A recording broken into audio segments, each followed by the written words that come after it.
Ever since I was a little girl, I wanted to watch people play Monopoly in real time.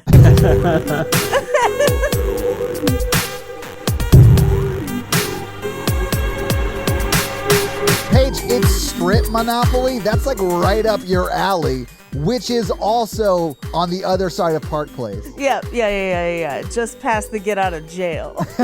You'd be naked after like one hotel. Why you think you take a hoe to a hotel, Jonathan? Right.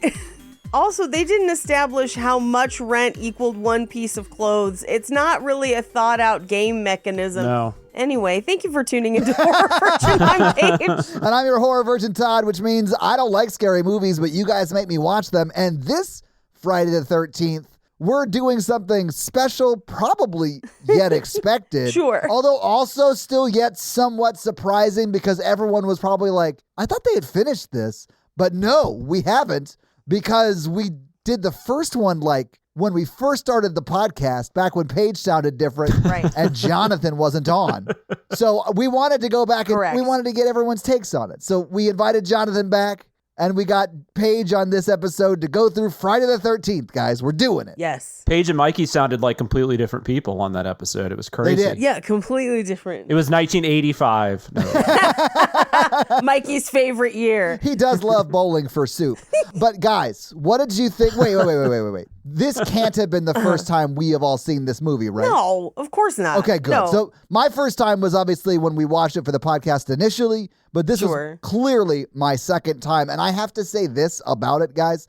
Like, because I already knew who the killer was. Right. Like, I get it. Like, I know who the murderer is, you know? So I was just watching the film to make sure the filmmakers worked really hard to make sure that every kill and that every time we see the killer's POV, it all made sense as to who was the killer. And I'm super happy to report that they did not do that. They did not do that. I don't think they cared, but it kind of made me love it. There is one shot, though. I will say this. There's one shot where you see the killer's POV and you see the hand with the big-ass ring on it that she is wearing in that last sequence. Right, but it is clearly a man's hand. It's Tom Savini's hand. It 100%. It's also a 6'2" tall man. It's from that perspective. Yeah.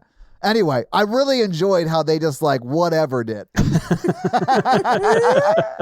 Oh, man. I've definitely seen this before a number of times. But anytime we watch something for the show, it's always a little bit of a different experience because you're actually paying full attention to what is happening and taking notes.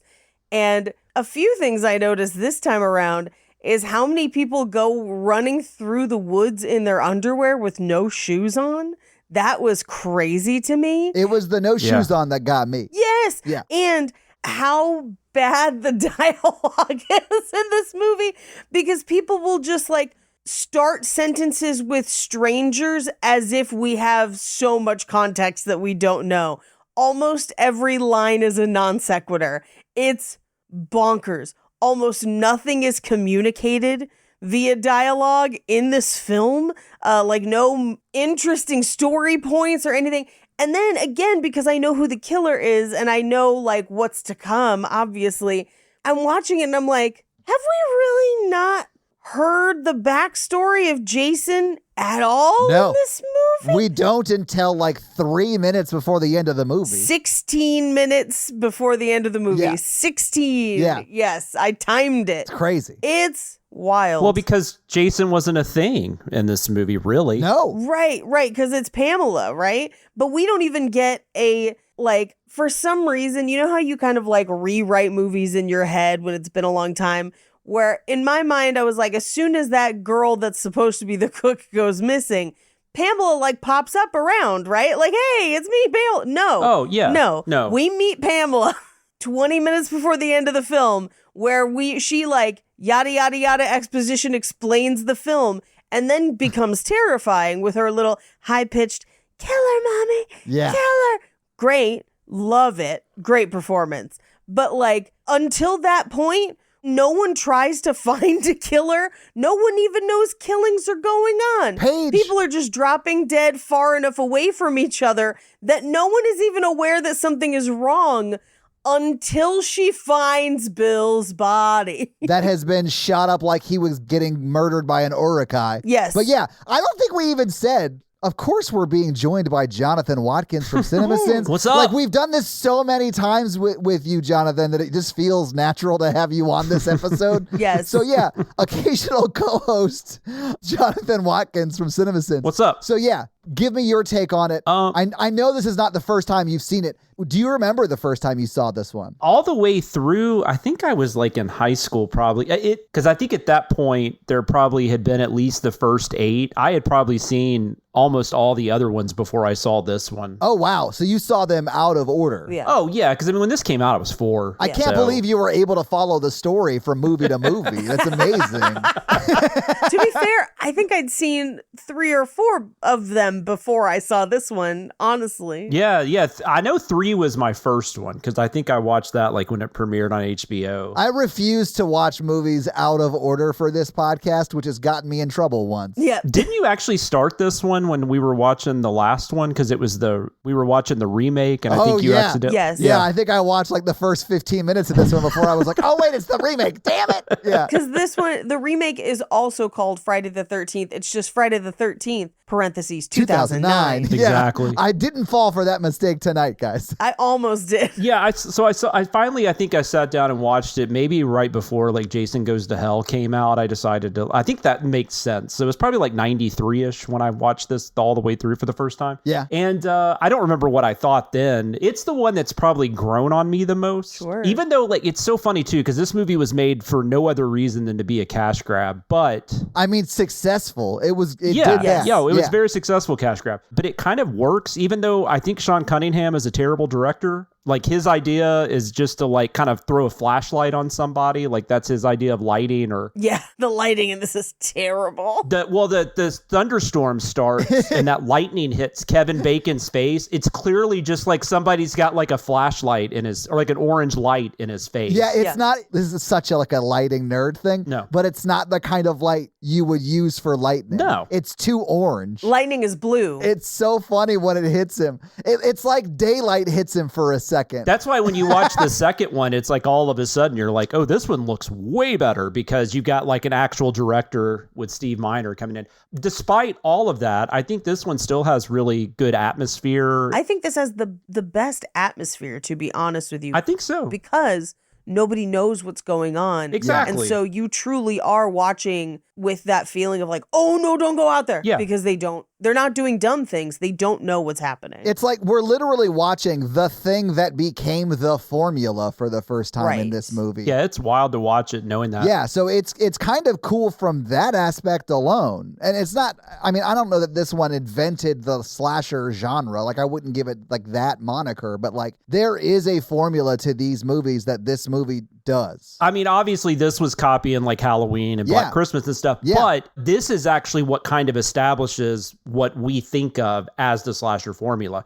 Halloween doesn't really have a lot of those elements. I think Friday the 13th is where it kind of got the ball rolling with what the slasher genre would become over the next, few years. Yeah, and I think Nightmare kind of solidified it because Nightmare is like a very similar formula. Exactly, and kind of changed things up, added supernatural element and stuff. Well, and like a wisecracking like murderer, which I kind of love because Jason doesn't say anything really. Freddy doesn't crack jokes until number 3, until Dream Warriors. That's like the first time. Until they get good. Yeah, you're right. Until they get good. Until they get good. Because you've got the first one that's just like a straight up horror movie that has the like blood fountain and everything like that. And then you got the second one. I mean, he says like, I am God. I mean, he throws some stuff out there. And stuff. like, you've got the body, I've got the brain, that kind of. Just not like it's prime time, bitch. Like, No, that's, the good shit.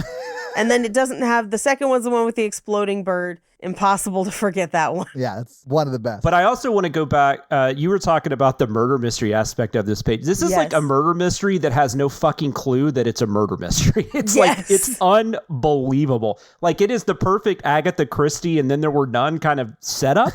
Right. But there's no like way to follow any of it or guess like who the killer is or. We have no information to give us the killer. Well, and like you said, if they had just told a story, like had a campfire story early on in the movie about this kid, because they do mention a kid drowns. Yes. But that's it. That's the only mention of it. And that's like in 2 seconds, and you could easily miss that because that's the truck driver that picks up. Is it Annie? Yeah, it's Annie at the very beginning. Yeah. Yeah, and he's like, they're the 2 kids that got killed in 58 and the kid that drowned the year before in 57. But that's the only mention you get. Oh, and they tried to reopen the camp and the water was bad. Like that. Right. Like, I think that's probably just because nobody had been fucking using the water. I don't think that's like it's like a rust problem, probably. Yeah. I mean, yeah. And they never brought it up again in any of the sequels. Or because there's a dead body in it. Yeah, that maybe that too. Maybe. And did she only kill 2 campers? Because I mean, that's all we see. Yes, it seems like she only killed the 2. Which, like, in my mind, and again, I think it's because this is not one I return to often. Yeah. I'm way more likely to watch 2 or 6 or 10 or whatever, Manhattan, which I think is 8. I'm more likely to watch those. So in my mind, I just, like, you rewrite it into like, oh yeah, she killed that whole camp. No, just those 2 kids and seemingly got away with it. But like, that's all that's happened at the camp before now is the drowning and the 2 kids. Yeah, where has she been? Like, I think she still lives around there. Like, I think Paige just sort of mentioned she got away with killing those other 2 kids. Yeah. Right before Steve Christie dies towards the end, he says, "What are you doing?" Like, so he knows her. Yeah. She says she does work for him. Well, and she used to work for the family. That's what it was. She's waited like a year. Because he's been there for like a year, they say at the beginning, like setting the camp up. So I guess she's just like, maybe eventually kids will show up. He had to fix that plumbing problem. She could have killed one person 6 months ago and saved herself a whole lot of trouble. Exactly. Right? And she would still have a head. This is a clear example of why you should not procrastinate. That one kill, you've got to knock off your list, guys. Because if you don't, the kids are going to show up and then you're going to have to kill so many more people. This really does have the feel of someone who was like writing a slasher as it's happening. I know what you're saying though, because they're like, yes, that's so funny. Yes. Oh my God, sorry. At my day job, we have a phrase that gets used of building the boat while we're sailing. Yes. This idea of like, we have to move forward. There is no time, but we have to build this as we go. Yeah, we got to fly the plane while we're building it. Right. Same kind of thing. And it very much feels like that's how they approach this movie. And so, like, I truly think that, like, that's part of why you don't see the killer. Because I think as they're writing it, they're like, I don't know who it is. We'll figure it out eventually. This is only page 6. And, like, that's why it's a man's hand, like, definitively. And then it's not till literally the very end with not a single clue as to who it might be, except for that one piece of dialogue. They're like, by the way, it's this lady who has a complicated yet understandable motivation to do this. And that's why she's been driven insane. And you're like, man, we've only got 10 more minutes. Like, what? Those last 10 or 15 minutes are a lot of fun. Great. Like, this movie was an ad in a variety. Was it Variety, I think, where he took an ad out that just said Friday the 13th? Yes. Yeah. So, like, no script, no idea of what it was about. Just he wanted the title because of, the holiday theme or whatever you want to call that. Yeah. Right. So the fact that this works at all is unbelievable. Right. And kind of works better than some of the sequels. This is not my favorite, but it would be top 5. I mean, I don't... Oh, absolutely. I don't know why this movie gets so much hate other than Jason's not in it, but I don't care. To be honest, from a story perspective, I'd probably put this top 3. Yeah, it might be, yeah. Mainly because of people don't know about Jason yet. The one thing that people complain about so much in the sequels and just in the slasher genre in general is people making dumb choices, and that's why they get killed. Yeah. No one really does that in this movie except for running barefoot. But like, other than that, Really? everyone is just kind of doing whatever they would normally do. Paige, What? in hindsight, you don't think Annie regrets doing a full-ass front flip when trying to jump out of the Jeep to run away? Oh, no, I think that's a regret. Yeah, like if she didn't yell hardcore parkour first, it looks stupid. Right. But everyone is just kind of going about their normal lives, but people are being killed far enough away from them that they don't make any decisions based on that. So like, it is really truly the creeping dread of it, of like, Yeah. they have no idea how in danger they are. Yeah. And that is kind of good. She works this camp like I work. A camp in Ghost of Yote? Of course. Yes, exactly. Like I work one of those camps in the Ghost of Yote. because I just like sneak up and kill people from a distance. Yeah. I mean, if you get the heavy arrows that can pierce helmets and then you get the hook on a chain, you can literally just work your way clockwise around a camp, kill everybody, get to that max Ghost of Yote ghost power. Come on. Where you can kill like 5 people in a string and then use the hook on the thing, but light it on fire so you can light 4 people on fire and then yank one of them towards you and put a sword through their head. Easy. Honestly, if Pamela Voorhees had done that, she'd have been in the sequels. You know what I'm saying? You don't make movies about that. Like, we don't have Edward Furlong. Oh wait, no, we do have Edward Furlong. He's just not in it in the Terminator sequel. Never mind. Right. That doesn't work the way I thought it would. Yeah, the character is there. Yeah. I think the original plan was they were going to bring her back. I don't know how they were going to do that, but she didn't want to do another movie, so they were just like, well, let's do the Jason thing. But I will also say these characters aren't bad. No, they're not bad people.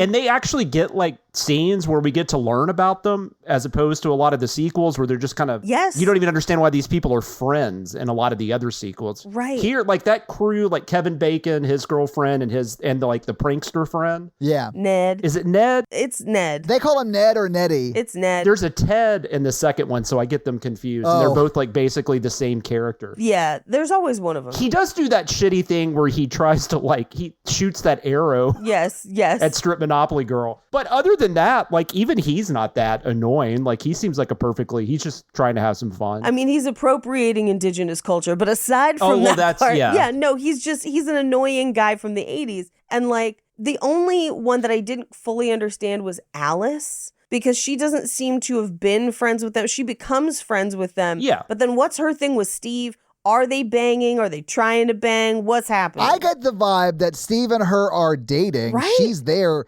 visiting him while he's fixing up this camp that he bought to open again. And something happened before this because she was just about to go back to California and leave. Yeah. And then he talks her into staying. She decides to stay and play strip Monopoly. Yeah. I'm guessing he seemed quite a bit older than her. Yeah. Right? I would guess these kids are like in their late teens, early 20s at the oldest. And he's got to be in his 30s. And I get the vibe that Alice is their same age, maybe a touch older than the main kids that show up, but not much older. Like she was his TA or something. Yeah, TA. Yeah, it feels like there was something very inappropriate going on there. Yeah. I agree. I definitely think something inappropriate was going on, for sure. I love that line, though, where he's like, when he sees that drawing she did of him, and he's like, do I look like this? She's like, you did last night. Yeah. I don't know why, but I love that line. There's so much in that one line. Yeah. I mean, every time somebody shows anyone a drawing of anything, my internal intrusive thought is that I want them to turn the sketchbook and then just have it be a badly drawn smiley face. That's exactly what I was hoping for, but you can actually kind of see the drawing and it's kind of good. Like whoever did it did a decent job on it. For sure. Yeah. I just want the leprechaun from that video. It's just like a bunch of stick figures with afros, like what we all drew when we were kids.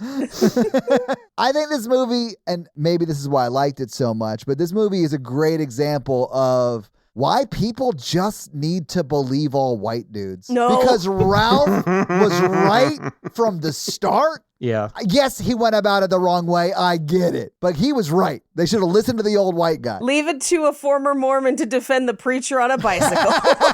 Is he a preacher? They already did have the all cops are dumb thing going on that most slasher films do with that guy. Yeah. That guy who apparently couldn't even ride a motorcycle in real life, which is why when he takes off, it looks ridiculous.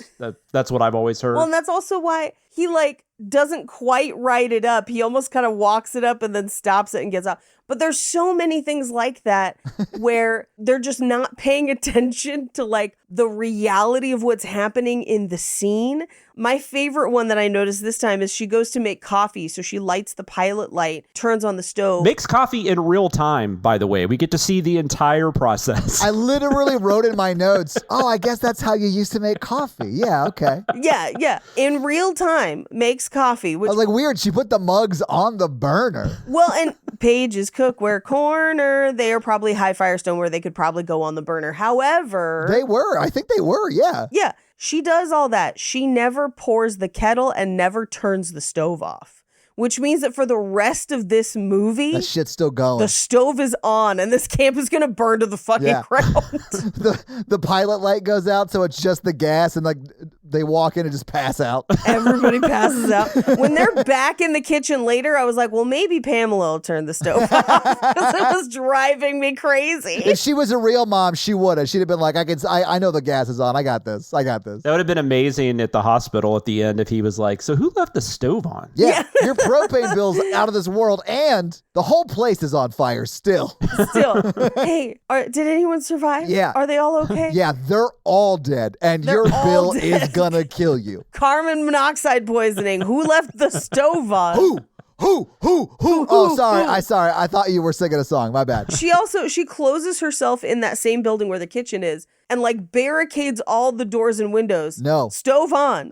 Stove on. She only barricades one door in this multiple times. In like the kitchen cafeteria area that has like 9 fucking doors. So like she spends like 3 minutes on the one door when she could just walk around to another one of the 9 doors. Here's the one that really, really, really just scrambled my brain is that like as she's trying to barricade that door, she puts the rope over and ties it. She locks it like a sailor on a boat. Right, except that the door opens inward. Oh, God, Paige. The door opens inward. That's hilarious. I didn't even realize that. Because it's an interior door. So doors open into the interior most of the time, I guess, or whatever. Yeah. Like the screen door in my house opens out, but the like door opens in. This is the door to the outside. It opens inward, which means it's going to open toward the thing she tied. Do you know that for a fact in this movie? Because it could just be the camp is built weird for doors. I don't know. It could be that the camp is built weird. Because like that, I really hope that's not the case. But I kind of almost want it to be wrong. I want it to be it opens inward. But I'm about 90% sure that door opens inward and other people walked through it inward. I mean, I still have it up. I can like double check if you want. I don't care that much. But I'm like 90% it opens inward because I was like, but what? That's hilarious. Do you think the biggest clue that it was Jason's mom that was the murderer is the fact that most of the kills take place in or around the women's bathroom? Well, they never find those bodies. They found those bodies eventually when the cop came in and she was like, are all my friends dead? Yes. Yes, they're all dead, which I don't think that's how they'd say it. No. But yeah, they found them. Well, they did later, but like that's a difference between this and other later Friday the 13th movies where like typically people start finding the bodies of their friends and then they freak out and they do their final girl run. Like that's normally what happens. Right. At the end, she basically only finds Bill's body and then they throw Tom Savini through a window and tell you it's Brenda. And that's it. Those are the only bodies she sees. Yeah, Brenda added some bulk in the roll through the window scene that she lost immediately in her close-up, dead on the ground. Is Brenda Monopoly? Yeah, strip Monopoly girl. Yeah. Yes. And like, she sees those 2 bodies and immediately jumps to, everyone is dead. And it's like, no, like you and Bill tried to find them around camp and didn't see anybody and found that one bloody axe in a bed. But you found no other bodies. So for all you know, people ran into the woods. But she immediately is just like, I found 2 dead bodies. That means everybody's dead. And I am going to abandon them immediately. Let's find the car. Are you blaming the only person in this movie that does anything rational? No, that is absolutely run and go get help. Also, I have a question. Sure. Who tucked the axe in nighty night? Like, why would you tuck an axe into bed? And yes, the nighty night was spelled both with a K. And clean most of the axe except for just the tip. Paige. Just the tip. So you know the axe is on its period. It was insane. It was insane to me that she tucked in the axe.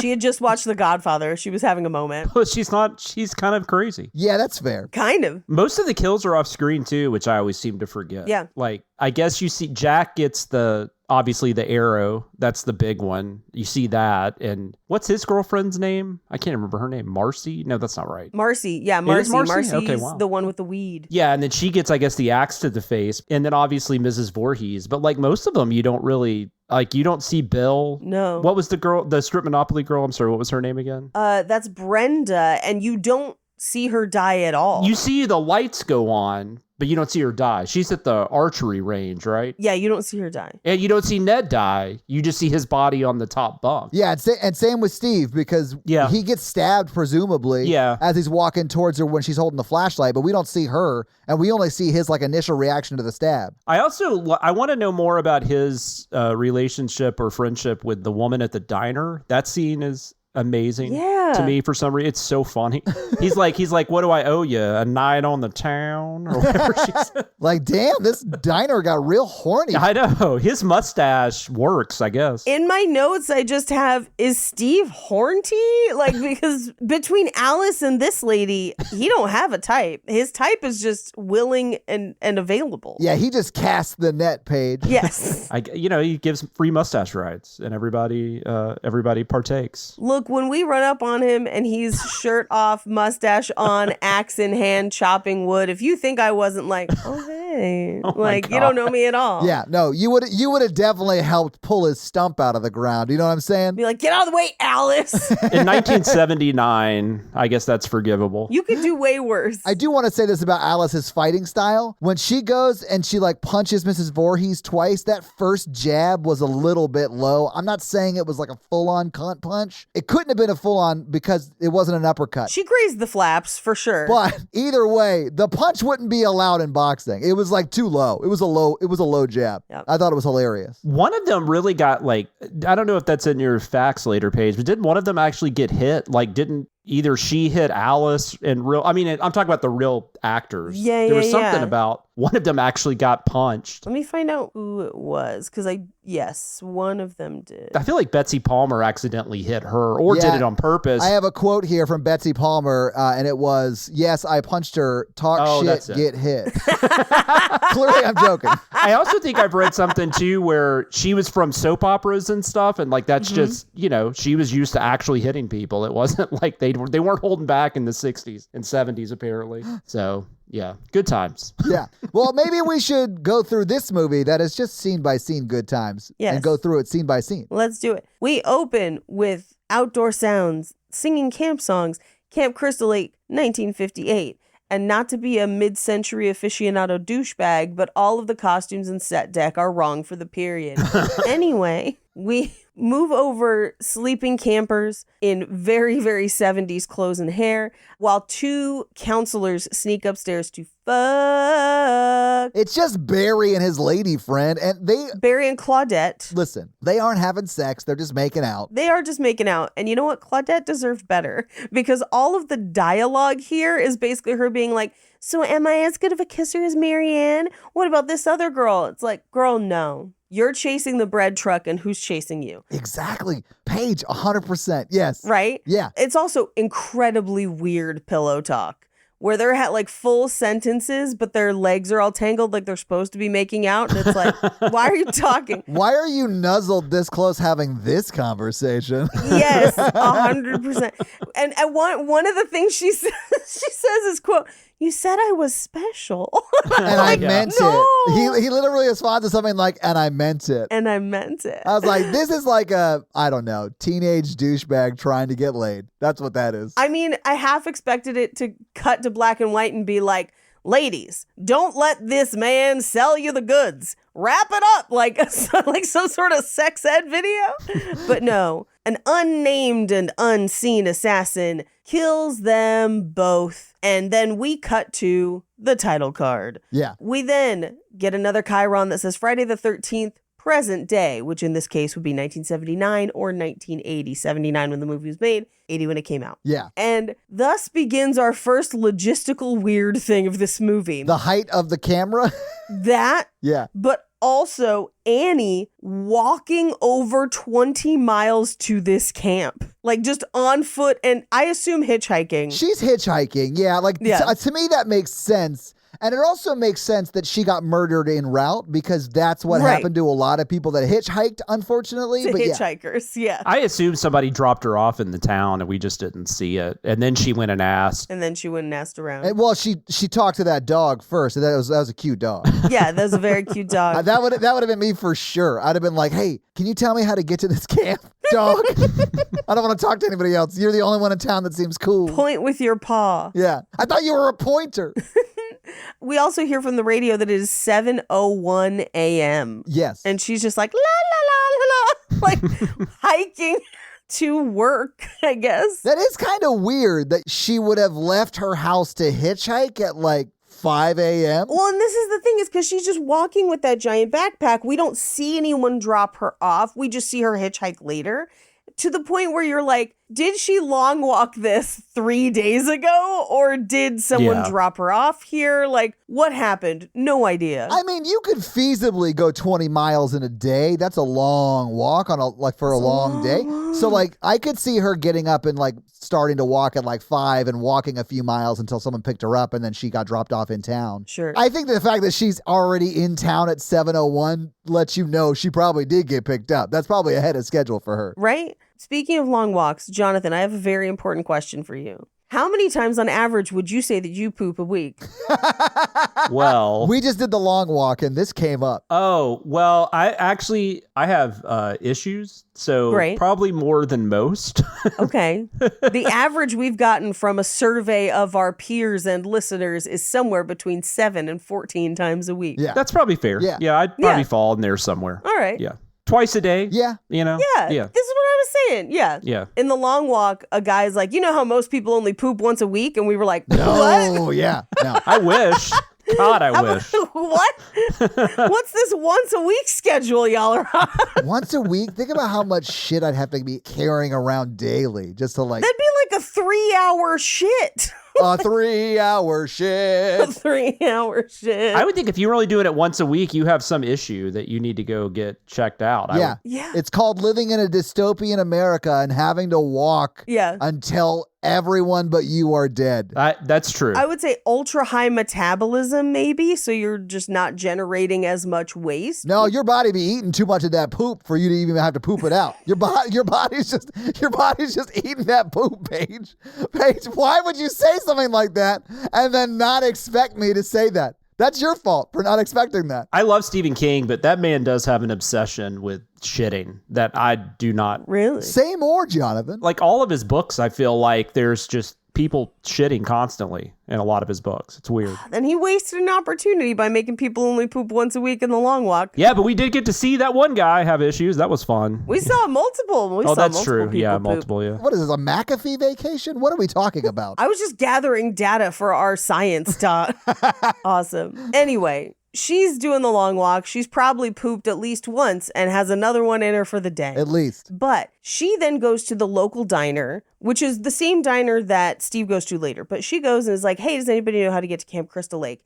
And notably, everybody refers to it as Camp Blood. Yeah. And the reason they do is because the original working title of the film was A Long Night at Camp Blood. Mm-hmm. So that's why. Okay. The camp is still Crystal Lake, always has been Crystal Lake, even within the movie.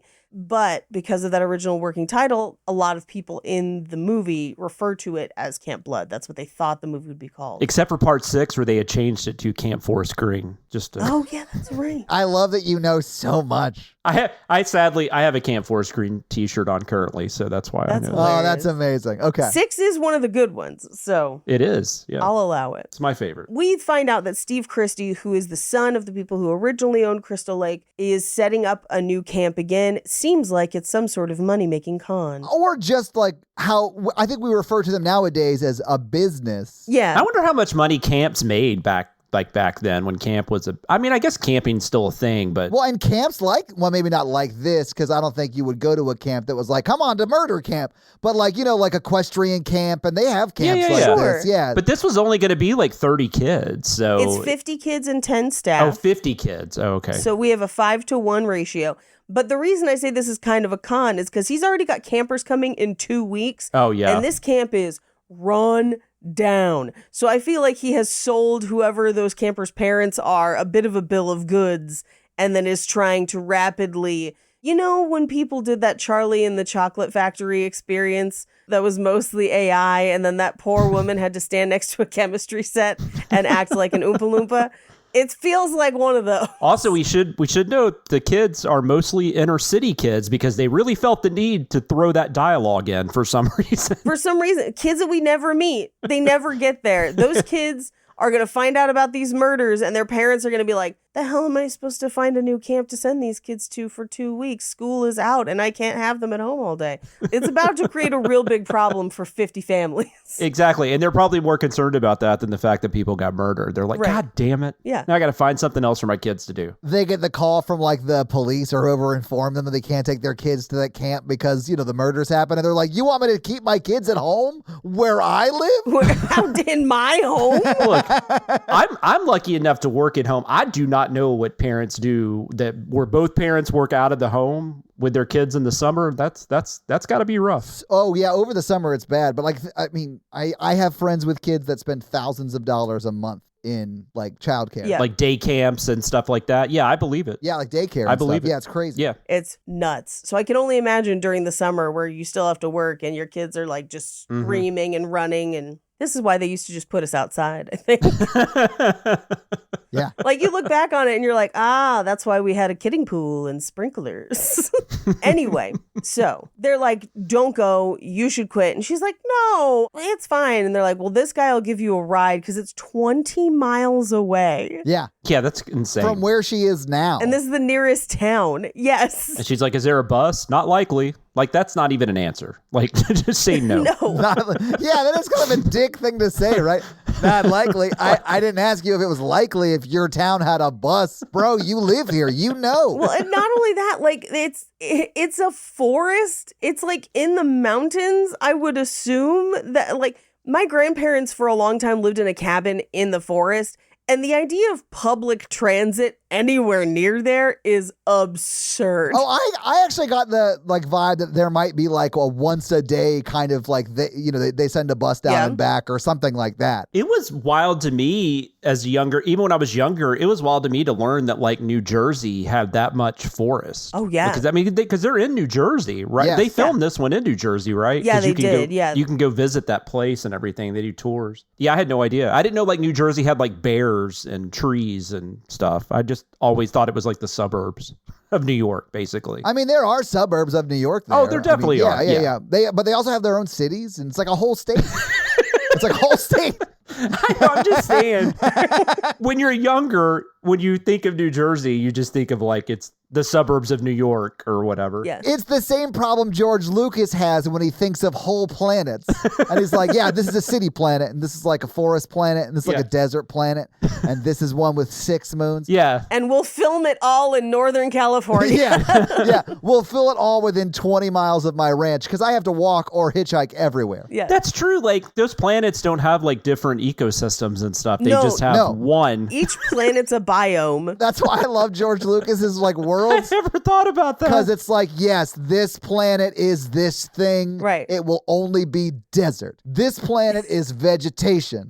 This planet is cold. It's hot. Yeah. I've never thought about this. This is amazing. This planet is swamp all the time. Yeah. No solid land. Oh, you're talking about the sweet ass Dagobah system? Come on, guys. Yeah. I remember on like Twitter a few years ago or something, somebody that lived in like a city in Africa was like making a comment about, like, cause like all the movies, whenever they're in Africa, it's always like desert and shit. Right. So he was showing pictures of these giant, beautiful, like downtown areas with skyscrapers and everything. You're just like, oh, it's right on. Yeah. I can't tell you how shocked I was the first time I crossed the U.S.-Mexico border and my eyes didn't go sepia tone. Yeah, and it didn't just turn orange.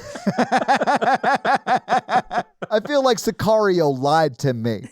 Whoever color corrected that movie is a liar. An ocular liar. Oh my God. That's crazy about Star Wars there. I've literally never thought about that until now. That's amazing. I thought that was like a known thing people have said because like I can't have been the first person who noticed the one-noteness of his planets. Like I've known this. Yeah. I just don't think I've ever really like thought about it for like more than a second. Sure. Probably because I do think about things you should not think about for more than a second for way more than a second. I mean, we did ask you about the poop already.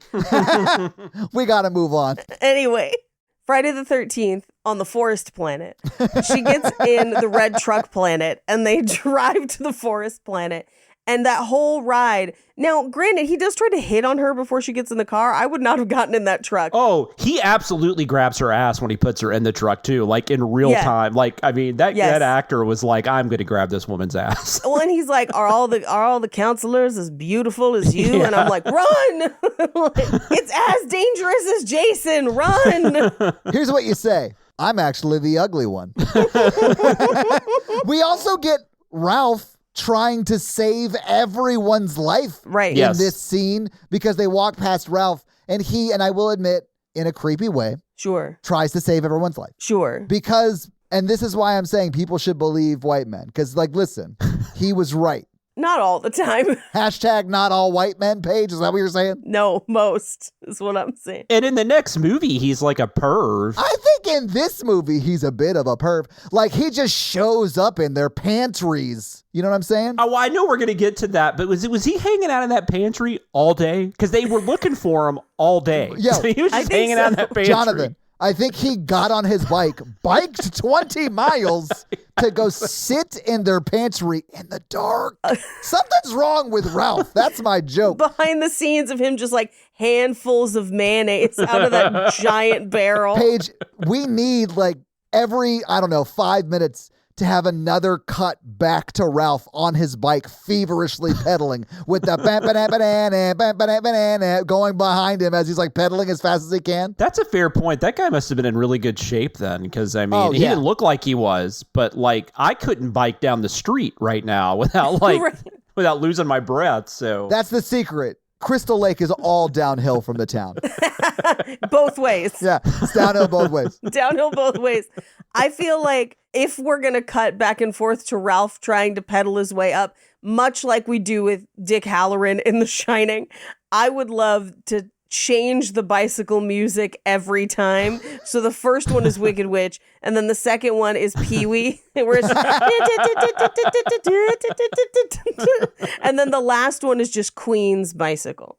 Nice. Oh, I love it. Yeah. Be great. Anyway, so Ralph is probably jerking off in the pantry for the first hour of this movie until we actually see him. Yeah, just into the marshmallow fluff. Oh, I just got the mayonnaise joke actually. There is a giant jar of mayonnaise. Yeah, on the shelf. They would have died from that if they hadn't died from getting killed. The only reason I know it's mayonnaise is because I was like, is that fucking milk? Because I was like, is that a gallon of milk? No, it wasn't blue, Paige. Well, it was white with a red label on it. And you're right, it wasn't blue. So it wasn't the good milk. But the kind at the store or whatever. But I paused it to look at what it was, and it was mayonnaise. It's a giant thing of mayonnaise. Ugh, so gross. It's a camp. They would have to be making 1 million sandwiches a day. Yeah, but that shit needs to be refrigerated. There was a time where people didn't refrigerate mayonnaise, and that freaks me out. How are we all alive? And we didn't get tetanus from running barefoot in the woods, apparently. So speak for yourself. Come on. Sorry, I forgot about the Todd story about getting tetanus. I can go real weird food science on mayonnaise for too long. We'll do it as a bonus episode. But weirdly enough, there was a time when people left mayonnaise out and it was fine to do that. And mayonnaise is shelf stable until you open it now. Yes. But mostly because we outlawed things that probably give people cancer. Fair enough. Anyway, in the truck, he gives her the whole spiel. She refuses to quit. He drops her off at a cemetery, which he says he's only taken her halfway. That cemetery is still 10 miles away from where she needs to be. That's halfway. That's 20 miles. Half of that is 10, Paige. That's just basic math. He couldn't have driven another 10. Who wouldn't drive another 10 miles, though? I mean, I would not leave her. A girl that you're worried about? Yeah. I would take 10 miles out of my day, especially at 7:30 in the morning. I mean, where do I have to be? He's being respectful. She turned down his advances, so she gonna walk the rest of the way. Gas, grass, or ass. Nobody rides for free. And he also says he's got nieces, head full of rocks, which made me wonder if his nieces were the other counselors, but no. They probably would be her age, though, which is gross. Yeah. We cut to the other counselors arriving to banjo music, and this is our first shot of Kevin Bacon. Yep. Yeah. But they drive up on Steve, shirtless, chopping wood. I noticed it. And this is where they meet Alice. They're trying to get a tree stump out. And it's very apparent early on that this camp is in disrepair. Right. super disrepair. And he's been there for a year. He's been there for a year, but I imagine he's been there for a year alone. Probably. The better version of this is in Black Phone 2, where the guy's like, I came up here to look for those kids and gradually restored this camp to like the height of luxury or whatever. But no, I think Steve's just been around being like, I've been working on this stump for 9 months. It's good that you guys are here. Listen, guys, he is going to stay at Brian Wilson's house next year. So he's been writing his album at the camp while he restores this place. Yeah. Was that guy a singer in real life? Or No, he just... he's referring to what Charles Manson did Right. to Spawn Ranch. Yeah. I can't believe I forgot that. Yeah. I'm with you now. I mean, my favorite is that one of the biggest parts of Manson trying to record his album is that he kept thinking that the microphone was too phallic and didn't want to keep singing into it. But if you really want to hear something crazy, that album is widely available and you can listen to it. I've heard this. I haven't heard it, but It's not bad. It's bad when you're like, oh, right, that's the guy. But if you forget about that for a moment, you're like, it's kind of a bop. I know. If he had been like 10% better, he just would have been a famous like singer-songwriter guy. Yeah. And no one would have died. Yeah. I mean, they would have died eventually, but like, you know what I'm saying? Right. Anyway, I just have in my notes, this camp needs way more than 2 weeks. And unless you've got the like makeover crew that's going to move that bus in front of the camp. But like, if not, they need help. We do get Alice with the sketchbook, which is the, you looked like that last night. And but this weird, he's like, you're really talented and pretty. And he says that like 3 different times. it's creepy. Yeah, dude's trying to get a piece. I think he may already be getting pieces. Right. I mean, I also wonder if that was trying to set him up, like as a killer possible. Like, I still think this movie doesn't realize it's a murder mystery half the time, but yeah. It definitely is. And I do think he is possibly like a red herring or, as you said, a killer possible. because Ralph definitely is, I think. Yeah. Ralph is. But the crazy thing for me about Steve is that after this, like, he kind of gets everybody together. They all have their jobs. And then he's like, I gotta go. Yeah. And then he leaves this movie for almost a full hour. I know. Of just being gone. It's really only like when he starts to come back with the cop and the cop gets like a better offer. Right. So he's like, all right, get out. Yeah. I'm going to go check out these dead bodies, bro.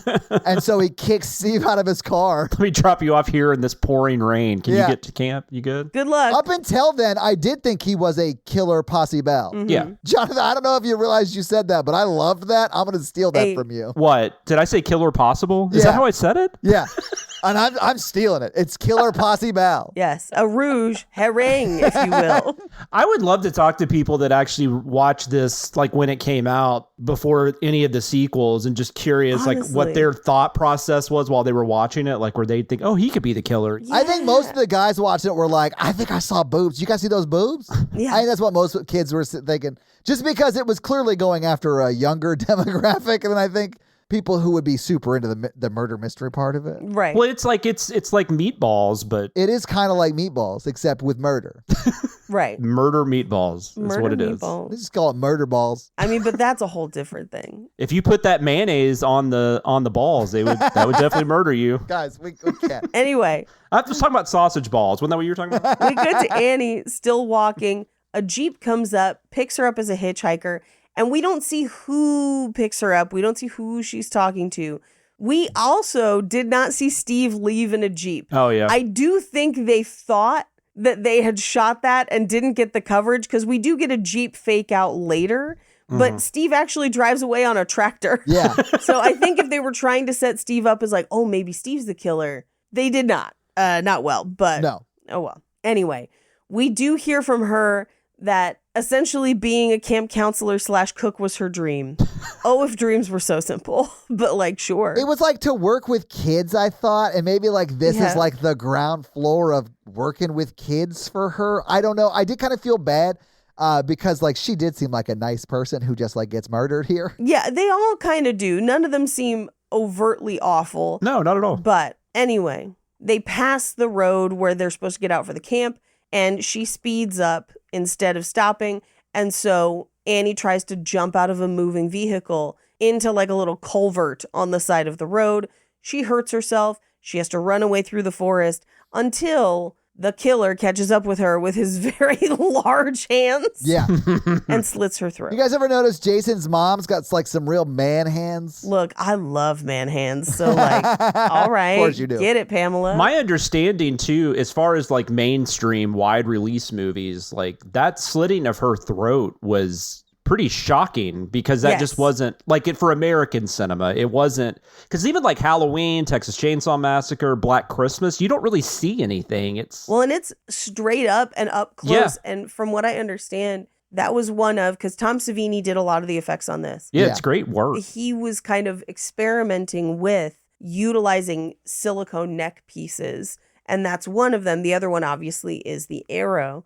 But it hadn't been done before. They had to like figure out a way to do it. This was also one of the first times they had rigged a blood pump up somebody to kind of bleed out that way. That's so cool, man. Just to think through, like they learned that doing this. Right. Like that's cool. Right. And like we're laughing about this movie. It is goofy, but there are things that this movie does that shape cinema for the rest of time. Like literally groundbreaking. Yeah. Yeah. Oh yeah, absolutely. Now they were ripping off Italian cinema pretty much with the giallos and stuff, but I mean, but even those still weren't nearly as I don't think they used the same effects work and whatnot like this. They didn't, and they're not quite as realistic. They're much more, and the blood is like way brighter red, and it's like very clearly a dummy head and whatever. You're a dummy head. But like they're trying to make it look more realistic, even though it is more gory than people would be used to in American film. And I mean, Savini became a celebrity. Like he was on Letterman all the time, like showing off his work and stuff like throughout the 80s. So yeah. Yeah. I mean, he does cool stuff, man. He's good. Yep. Yeah. Anyway, in this movie, he facilitates that lady getting her throat slashed. Meanwhile, the other counselors, and they all acknowledge, they're like, yeah, the girl that was supposed to be the cook never made it here. She never got here. Did they search for her? Did they call anybody? No, nothing. They're just like, ha ha ha, put on bikinis. We're going to make a platform. Yeah, they got to get their work done. I mean, it sucks that their coworker never showed up, but they've never met her, it seems like. So I get why they didn't like question it a lot. Steve is gone. And they do pull that like platform out into kind of the dock, which may have been what they were working on. But other than that, they're just swimming and laying out in the sun. I like how Ned is on the platform that they're pulling and he does this somersault. That is always like in my head. I'm like, that had to hurt like hell. That's when he landed. That's wood. Like, what are you doing? Oh my God. The thing, I got distracted because of a crazy camera angle. Because like they're all, some of them are in the lake, some of them are not. And it pans from Brenda is in the water talking about vitamin C for some reason. I remember this line. Yeah. Yeah, vitamin C, it's to get rid of and it's nonsense, but whatever. It then pans up from Brenda along someone's legs. We don't know who they are yet, but it's like legs. And then we see a Speedo that is Kevin Bacon's Speedo. I assume it is his. Paige, fucking tree trunk, man. I know exactly what you're going to say. First of all, that Speedo full. But secondly, that Speedo square. What is in it? And all I could think of was pack of cigarettes. But then if they got wet, I don't know. But the camera like lingers on it. I think what you're referring to was a dick. Dicks ain't square, man. But what's funny is I remember watching Wild Things in the theater. Yeah. And being like, holy shit, dude. like you are packing, man. And now it's like, now that I look back at Friday the 13th, like how was I ever surprised? Because clearly that Speedo struggling, not fitting. That Speedo's fully loaded. Yeah. Good for Kira Sedgwick, man. She hit the gold mine. Enjoy it, y'all. I was more worried about the square, which I do. It is about the size of a pack of cigarettes. It is kind of square. You are correct. It is kind of square. I was like, what is Do Speedos, I've never worn a Speedo. Do Speedos have pockets? They don't, but it's square down like the front. So I think he just like shoved anyway. But yeah, my note just says, geez, the dick on bacon, but also cigarettes? ? The bacon on bacon. Yep. Anyway, Ned goes under. Everyone's worried. They think Ned is drowned. They mobilize, they throw out a lifesaver that they do not use. They pull Ned back up onto the platform, and he pulls a Wendy Peppercorn, where he pretended to drown just to kiss, I believe it's Brenda. I think that movie comes after this one, doesn't it? It does. So this movie, like, popularized this move. What is that from? Sandlot is Wendy Peppercorn. Oh, that's right. Yeah, I knew that name, but I couldn't think. Anyway, so Ned's not dead, but they all kind of go back to their cabins.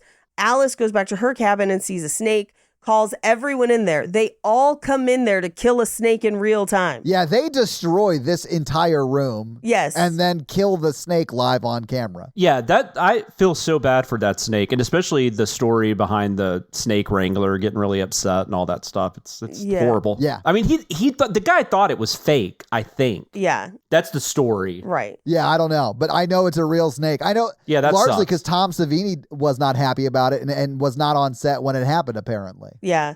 Well, and on top of that, they destroy this cabin the way Chris Farley destroys every set and every SNL sketch he's ever been in.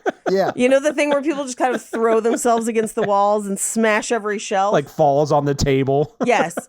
That happens, and then a snake dies, which is very sad. Yeah. But this is where we establish that they have a machete in the camp around. Yes. Specifically, Bill had the machete most of the time. Oh, yeah, I didn't think about that. That's a good point. Mm-hmm. We then cut to Ned doing cultural appropriation for no reason. And the cops show up, also not necessarily for a reason. Didn't he call him Cochise? Isn't that what he says to him? Like He calls them coochies. Yeah, all you coochies. Coochies, okay. The cop shows up like looking like he's trying to buy weed, though. Yes. He's like, hey, you guys out here smoking weed? You guys smoking weed? You guys smoking the dope? Anybody holding? Yeah. And he's not asking like he's trying to arrest people. You know what I'm saying? There is no way that is an actual cop. Like, that is somebody that found a cop uniform and wanted to pretend to be a cop. Yeah, he walks up like, have you seen John Connor?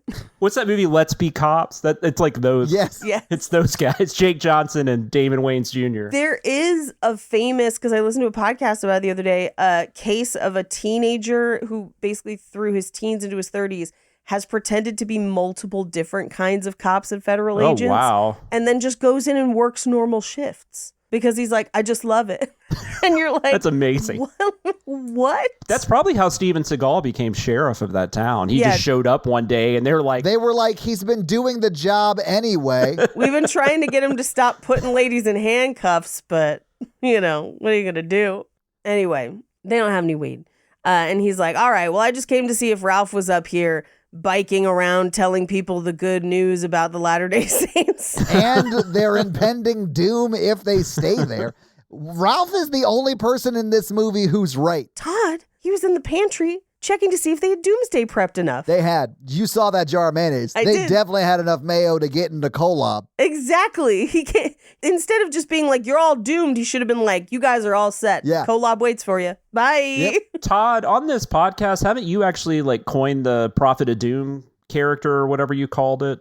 Am I remembering that right? I call it the Harbinger, but that's from Men, Women, and Chainsaws, right? it might be. I honestly thought like the Harbinger is like a known trope. At Yeah. least I've always heard of it as. Maybe Harbinger's what I'm thinking of. I think it is from that book though, Todd. I think you're right. Yeah, but he definitely is the Harbinger. Ralph is. Yeah. Mm-hmm. But the cop leaves. No sooner has the cop left. They go into the kitchen, and who is checking out their mayonnaise storage but Ralph? Ralph. Who's like, oh, what? I mean, Doom. He probably put something in the mayonnaise, let's be honest. He just got finished, guys. He just got finished. Yeah. Ralph is just out here proving that a broken clock can be right twice in a movie. Because every time he's on screen, he's right, but creepy. Like, I get why they don't believe him. Yeah. But has he been saying that for the last like 30 years or 20 years to like everybody? Or I guess it hasn't been that long. I guess it's been 12 years? Was it 68 was where it opens? 58 was where it opens. Yeah. 58. Oh, so it's been like 22 years. Right. So yeah. Maybe. But I love that he's like, Doom, my job was to warn you, and I did. Bye. Bye. It's Yeah. just gone. Well, my job's finished. I got to check in with the missionary warden or whatever they call it. I guess everybody other than the townspeople, everybody we see eventually, because Alice and Ralph get killed in the next movie, which is... Oh, yeah. So like really no one survives. at the end of the day. Yeah. Except for that dumb cop. Yeah. I forgot that Jason took care of all of family business in the second one. Yeah. Yeah, that's one of the things I hate that Alice gets killed. She should get to, once you make it past that first movie, you should be good to go. Yeah. It is like double jeopardy, right? Like you can't, if you've already made it through the slasher, then come back and be killed by the slasher. Like if Sydney proved anything, it's that, right? I think it's like Amy Steele, who plays Jenny in the second one. She's the final girl in the second one. She's made comments that she would love to do one where the characters are all the final girls or all the people that lived, like Tommy, and but then you've got to kill some of them. So and you've got to square the timeline too. Yeah, that would be fun to see how they did that. Because and we've talked about this every time we do a Friday the 13th is like the timeline as dictated in the films versus what's happening in real life. Where like you get to number 6 and it should be like 2010 or something like that. Yeah. No, Jason Takes Manhattan I think it's in the 2000s. It has to be like based on. It has to be. And there's no way it is. There's no way it is. No. But after Ralph just bikes away, this is where Bill and Kevin Bacon go check out the generator just to be like, Chekhov's generator, it is here. Well, they talk about the storm that's coming that Steve warned them about. Yeah. Yep. We do get a shot of a beaver. That's pretty cool. It was they shot this in the 70s, Paige. There's tons of beaver in the movie. Tons of beaver. Yeah. But this is where we see people just kind of sneaking off through camp as day turns to night. So like Kevin Bacon and his girlfriend, Marcy, and then I forget Kevin Bacon's character's name, but we're just going to call him Kevin Bacon. Jack and Marcy sneak off. Ned sneaks off, and Ned literally walks past a building and sees someone going in it and is like, hello?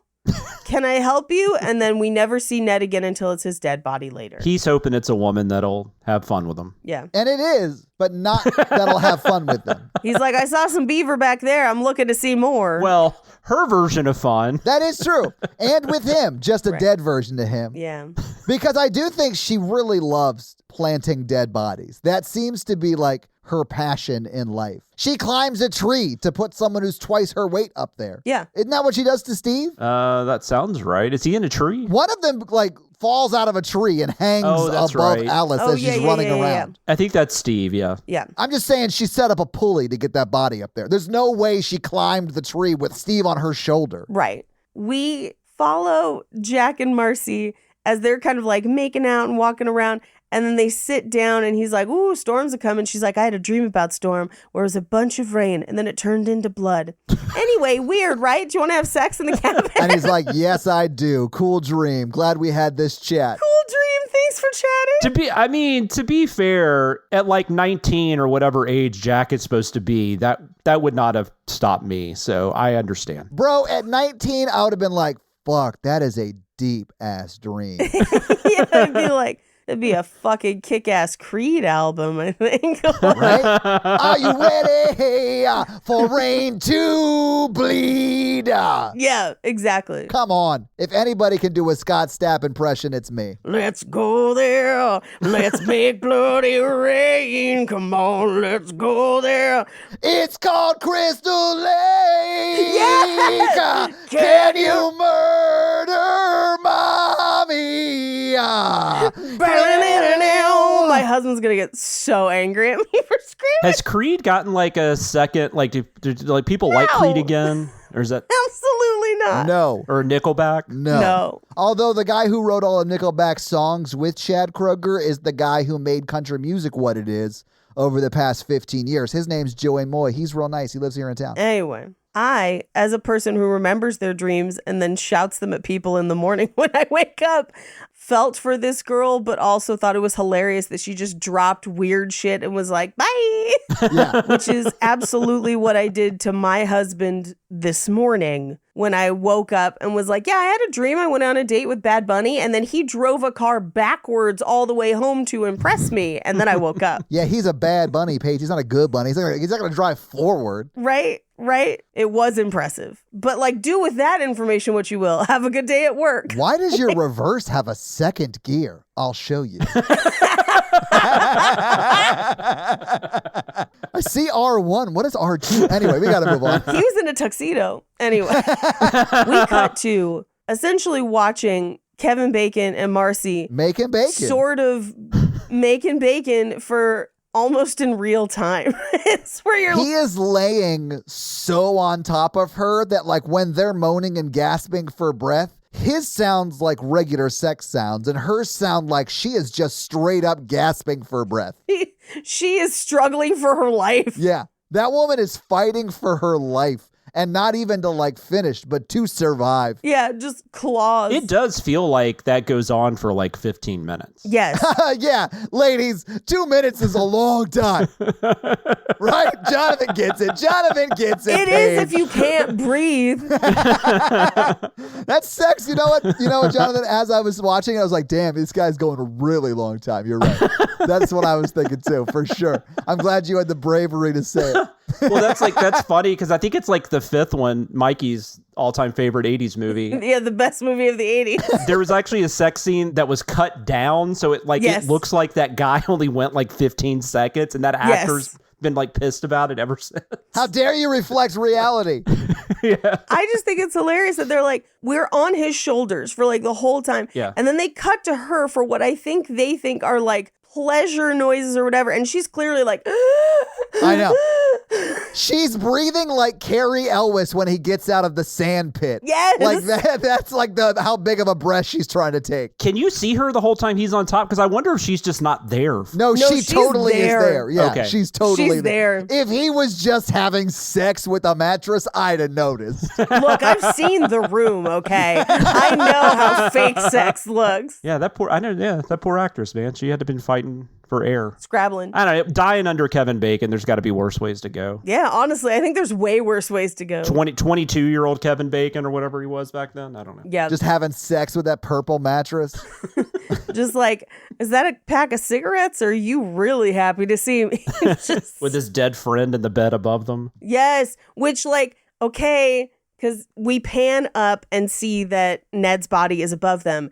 But he's dead, which means he would have evacuated his bowels. How did they not smell it? Well, he was moved to that location, so I assumed he shit himself elsewhere. Do you think she wiped him? No, I think he's still wearing the pants.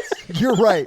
Yeah, you're right. Plus, it was his only one for the week. So, like, it's a lot. He had been saving it up, guys. To be fair, those cabins looked pretty rank, so there probably was all kinds of smells because Christy had not done any kind of work on them at all. So No. other than we saw her nail up a gutter. Yeah. That's all that's been done. Anyway, at this point, they're not looking for the cook girl at all. No one is worried that anyone else has gone out into the woods. We cut to Kevin Bacon and Marcy spooning, and she's like, I gotta pee. Good idea, because you should pee after sex. It's good to do that to avoid UTIs. I've heard that. However, she doesn't put on shoes or clothes. She just runs out she puts on a shirt and her panties, no shoes, and then runs out with like a rain slicker over her head through the woods. In the rain. Like the ground is wet. Yeah. I just thought the bathroom was right there. No, it's not connected to the cabin they're in. And we see her run down a trail to get there. Yeah. That's and right. she's not the only one, because Brenda will do the same thing in a few minutes. Yeah. Yep. It was strange to me that she said this to Kevin Bacon, someone she had just had sex with. Mm-hmm. She said, keep the bed warm for me. Like, what does that mean in that context? Like, do you want me to find one of the other ladies to lay in bed while you're in the bathroom to keep it warm? I'm not looking, like, we just had sex, babe. I don't want to replace you immediately. Right. Like, what are we talking about? I think the line should be from him, I'll keep it warm for you. Which also subtly implies something weird's gonna happen. What are you gonna do? Just jerk it until you get back? He's going to fill it with farts. Take a shit on the mattress? I don't know. Yeah. That's probably, he was like, listen, Ned's gonna shit on us eventually because it's just permeated up there. Oh my God. I just realized it's bunk beds. She stands up. How does she not see Ned? She probably did. She was just like, oh, thank God he slept through it. Maybe, except that when she stands up, the bed's not a bunk bed. But we did see Ned above. I mean, they shoot it like it's a bunk bed. I think you're right, though. I think that in a previous establishing shot, I think you're right. Ned is above them on a bunk bed. When she gets up to go to the bathroom, it is no longer a bunk bed. There's nothing connecting a bunk above. Because even if it was dark, she would see a giant lump. Right. She would see a body. She would have been like, Ned, you were here the whole time, which would be weird because she would have probably not remembered Ned coming into the cabin with them. I guess Ned was in the cabin the whole time. Did they just deliberately bang under their dead friend that they thought was sleeping? I think he definitely was already there. He's laid made out. Well, yeah, she had just had sex with him, Paige. He's very relaxed. Yeah, of course. We're talking about Kevin Bacon. Kevin Bacon's about to get like stabbed though, and like because she goes to pee and he gets penetrated. Right. With the strongest arrow in the history of it goes through a mattress. Through his spine, through his throat. The thing about it is she started shoving that through the mattress when they got there to have sex. She's been pushing for like at least 2.5 minutes, 3 minutes, like a really long time for sex. She's been pushing that through the mattress and eventually it broke through. It's a great shot though. It's really well done. I mean, I'm not usually one like kills are cool, but that's a really well done one. It is, yeah. That's a really well done. Now, magically, the killer teleports to the bathroom where like they come, she does hear them come in. So we know that they left, followed the same trail, went to the bathroom, and she kind of like creeps out when she hears them come in and thinks it's Jack. Nobody answers and she just goes, huh? And then just goes to like wash her hands. And I'm like, girl, you heard the door. Like, what? I mean, I would probably think it was like a critter or whatever, maybe. I would probably also run out of the room. That wouldn't make me feel any better. I mean, yeah, same. I want to know what fucking critter's in there with me. Just kicks open one of the stalls and there's a raccoon on the toilet. Like, do you mind? It's like reading a newspaper. Yeah. Bandits Weekly. Now we're in Meatballs 2 territory. That fucking alien. Anyway, as she's kind of wandering around, we see the shadow of the axe behind her, and then we get the reverse shot of the axe basically sunk into her face. So she is dead. It's gnarly. Yeah, it's really well done. Yep. Oh, she also does a Katharine Hepburn impression before she dies. She does, yeah, in the mirror. Yep. Yeah. Meanwhile, we cut to the diner. It has been like 40 minutes, by the way. We're closing in on the last of my notes. Oh, yeah, I mean, there's not much of the movie left. Yeah. But Steve is at the diner, horny, trying to get that free $2.25 diner meal. Listen, if you don't have to pay for it, it's a win, baby. Right. Trudy ain't that bad. I think her name's Trudy. She ain't bad. Come on now. No. You know what? I bet her service at the diner is wonderful, just like the bedroom. I think she makes him pay for it, though. Like, he pays for it and tips her. Worth it. And she's at least nice compared to that woman at the other place that Annie went into. It was like... That's the same place. Not likely. Oh, is it the same diner? It's the same place. It's just nighttime instead of morning. Yeah, you got to watch that morning shift. Yeah. That staff, not very nice. Yeah. Night shift's where it's at, though. Yeah. Trudy got them flapjacks. You know what I mean? I think that diner still exists, though. I'm pretty sure you can eat there on, like, if you go do the tour or whatever. The tour. They have, like, Jason pancakes or something. Anyway, so Steve is like, I'm heading back up. And he's in a Jeep. And you're like, oh, is that the Jeep that killed Annie? It's not. It clearly is not, but whatever. Wait, hang on. Do you think the Jeep killed Annie? Do you think the Jeep followed Annie into the woods and then slit Annie's throat? Yeah. It wasn't the Jeep that killed Annie. It was Miss Voorhees with the knife. I don't trust that Jeep. It wasn't the Jeep that killed Annie. You could tell from the little rubber ducks that they have around or whatever. It was Beauty that killed the Beast. Was it the Jeep? I also want a shot-for-shot remake of Christine, but it's a Jeep. Oh, yes. And every rubber ducky is a trophy from its kill. Yes. Or I'll take a maximum overdrive with all Jeeps. Anyway, Steve tries to drive back, gets stuck in the rain. At this point, it's intercut with him in the diner and Marcy's death. Yeah. But this is also, at this point in the movie, I was like, it's 40 minutes in and we haven't heard the story of Jason yet. Nope. And I was like, what? And we're not going to for 20 more minutes or so. We're not gonna. We don't hear about it till she shows up, right? Till the mom shows up? Yeah. Okay. Because I think we're about to get into strip Monopoly. Yes, right now. Todd's favorite scene. Todd's favorite 3 scenes, because it is 3 separate scenes where they play Monopoly in real time. I did think it was interesting that, like, the lady who brings up strip Monopoly seems more interested in what Alice has under that blouse than what's going on with the other dude. I can't remember the guy who's still alive. Bill, that's right. She does say something to him, though, because he says, do you want to quit? She says no, because you're 2 spots away from... Yeah, she's trying to get him naked, too. She's like, you're 2 spots away from Park Place and Skin City. Yeah. So, I mean, listen. I think she was looking for both of them to have some fun with. I honestly think this was her trying to leverage this into some sort of threesome scenario. And unlike Mad Men Mars, they didn't have the circular hot tub they needed. I don't know, man, because like the second she gets an excuse, she like bounces. Yeah, well... Yeah, she's like, she left her window open. I know, and that, we see her place. The windows are closed. Maybe she had gotten like a view of what he was packing. She's like, you know what, I'm good. Maybe. She's like, I gotta talk to Bacon later. You know what I'm saying? I gotta talk to Kevin Bacon.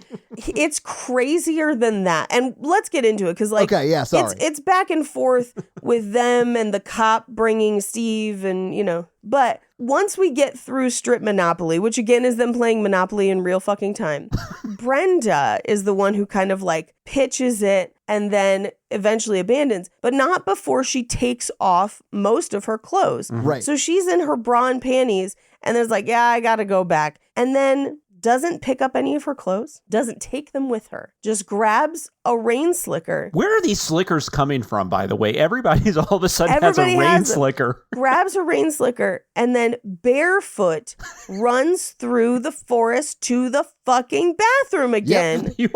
You are obsessed with this barefoot thing. I would never. I could not. Nobody, it's the woods. Nobody would. Even if it's like a trail, that means it's just mud. And then they get to the bathroom and there's always a shot of their feet with perfect pedicures. Of course. Like Quentin Quarantino directed this one. The Neanderthal in me is like so upset with the fact that my feet would not want to walk on like the ground. Yeah. Because it would hurt. Yeah. It would hurt your feet. Yes. It's not like when you're like walking on pavement or something. Walking on pavement. No. It's funny you mentioned Tarantino because I rewatched From Dusk Till Dawn the other day. Mm-hmm. There is so much foot shit in that movie. Oh, yeah. It is. He didn't even direct that one.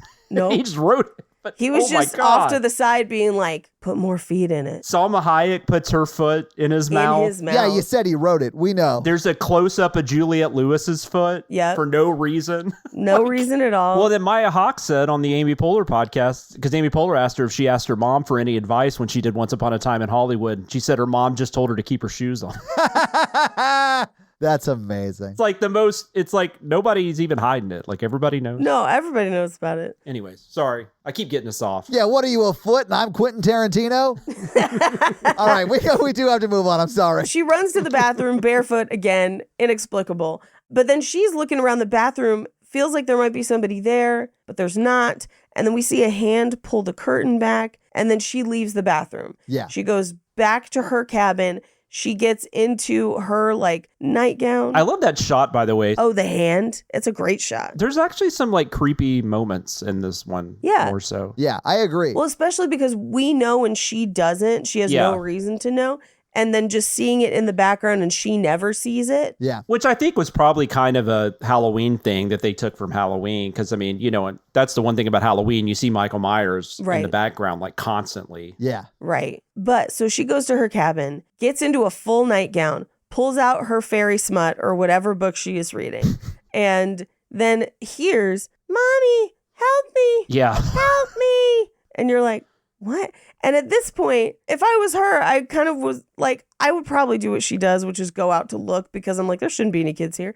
But she goes, no rain slicker that she has. We just saw her in it. Right. She goes out in her nightgown in the rain. Still barefoot. Still barefoot. Well, she left all of her clothes at the other place, Paige. Yeah, she has no clothes anymore. But she's like chasing this voice all the way to the archery area. And then the lights come up and then we don't see any more from her. We then cut back to Alice and Billy, who are like taking down the Monopoly and like clothes are back on. And he's going to go check out the generator.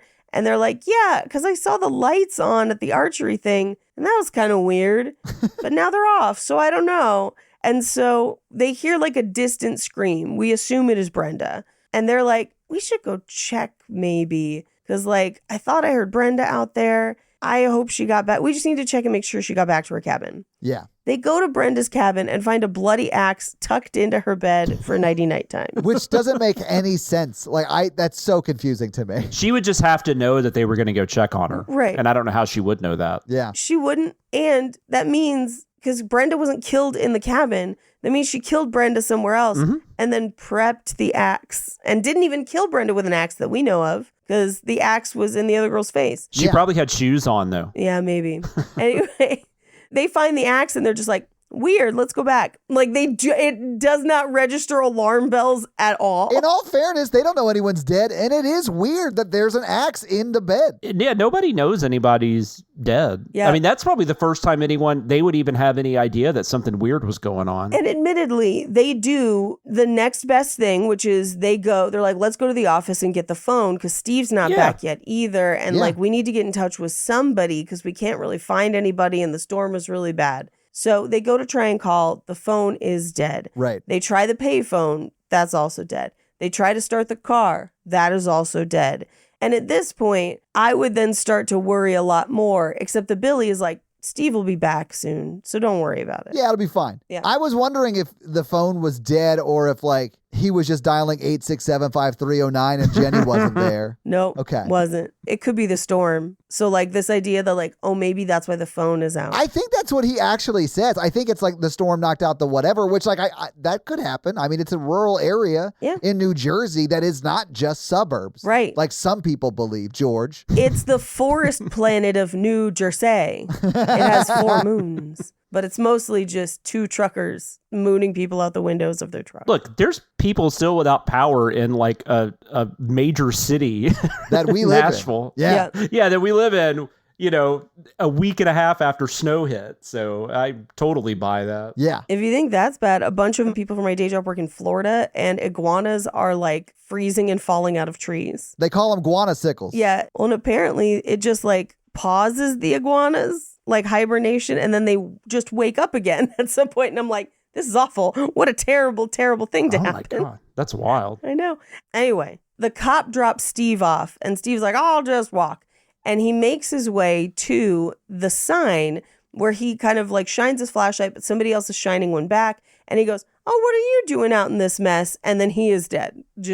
We don't know how. He just is. Yeah, we kind of see his face react to like a jerky movement off camera, and then that's it for him. Yeah. That's it. But Bill starts setting up lanterns. And at this point in my notes, I'm like, okay, everyone but Bill and Alice is dead, and there's 30 minutes left in the movie. And we still haven't seen Mrs. Voorhees at all. Right. And it can't be Bill. Even if they were trying to set Bill up as a red herring, we know he couldn't have killed Brenda. So. Right. So he tells Alice to sleep. She does. He leaves. And we hear nothing from him. He goes to check on the generator. She then gets up and makes coffee in real time.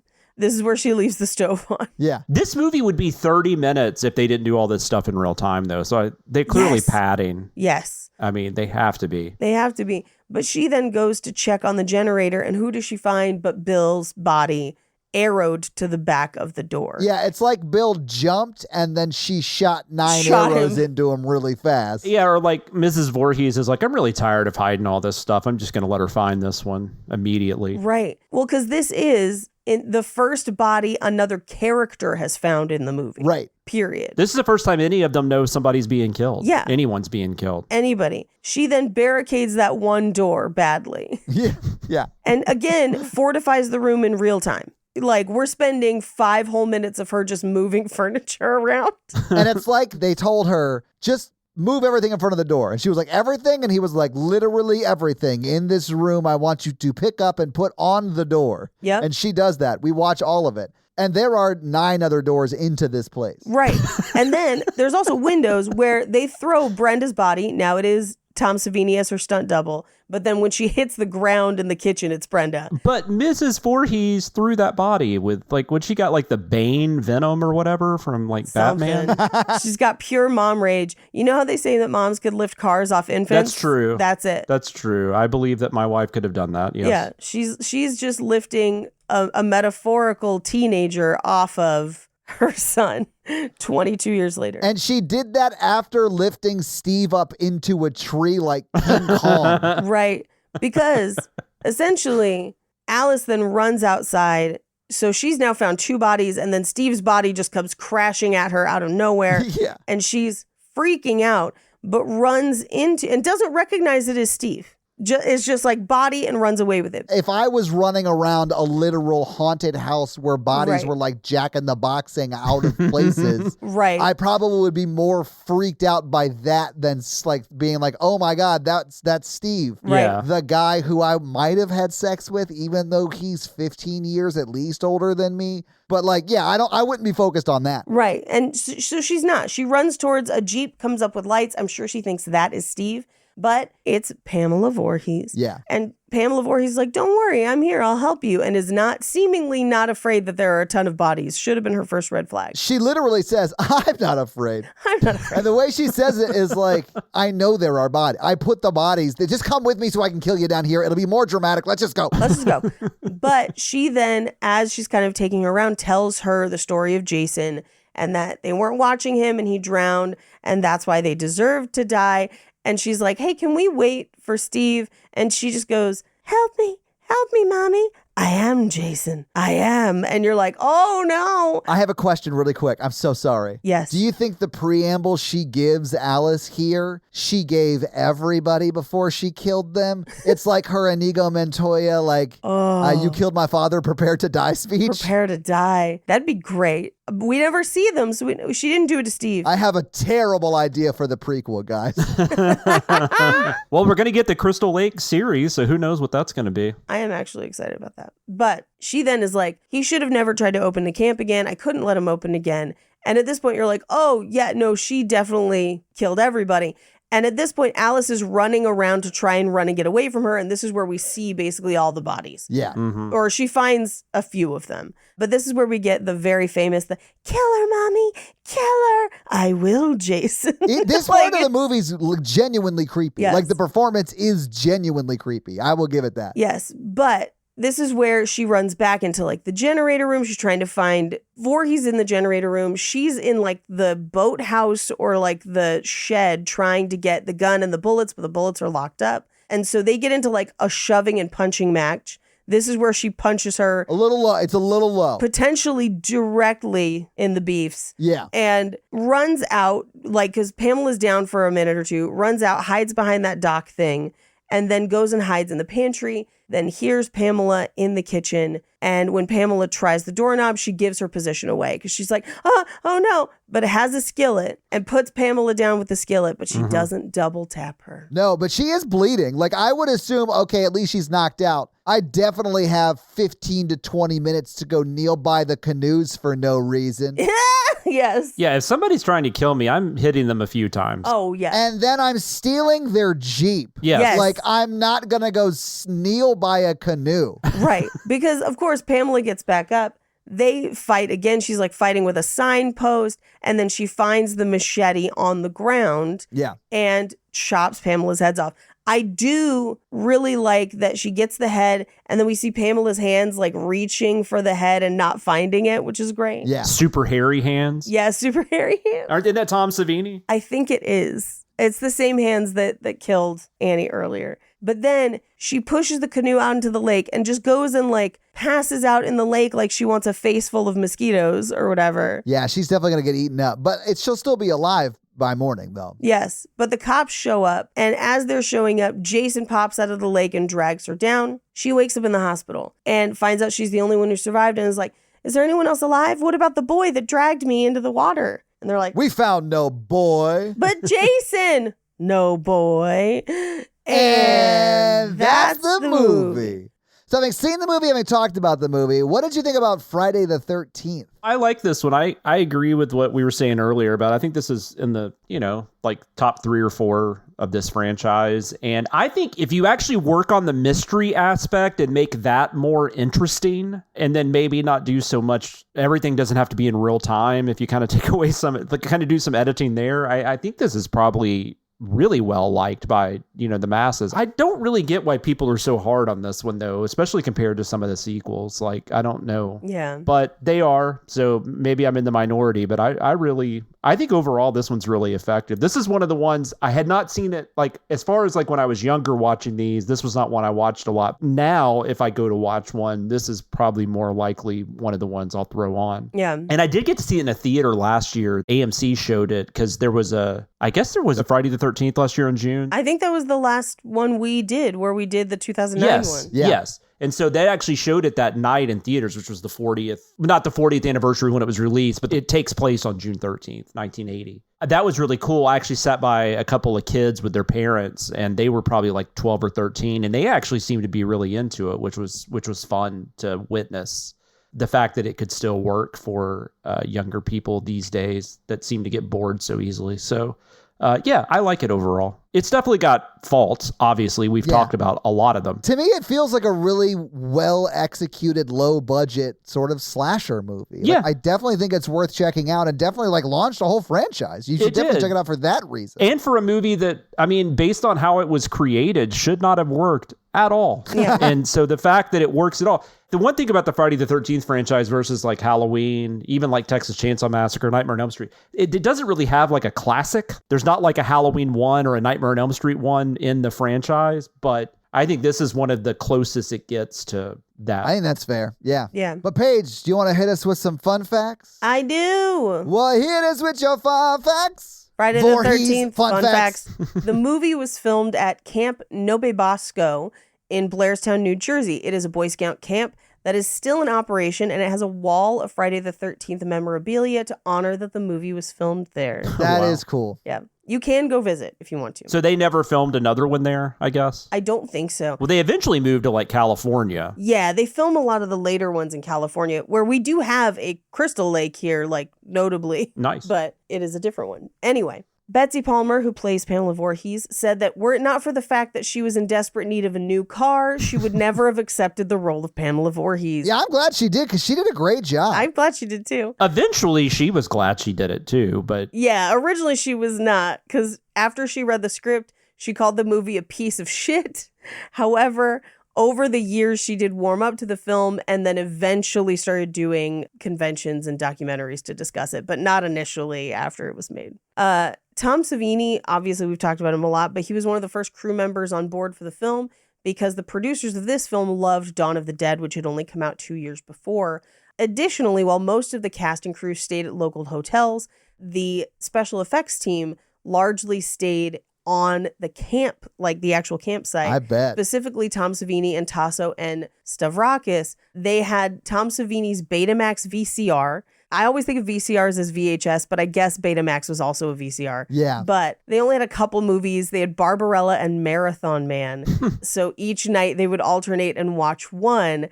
And to this day, Tom Savini says he can recite those movies by heart. He also fires the arrow that almost hits Brenda from off screen. Yeah. But also because the camp was closed while they were filming and it was deep in the New Jersey woods and they couldn't see their neighbors necessarily, they didn't realize initially that Lou Reed was their neighbor. Oh, wow. And owned a farm nearby.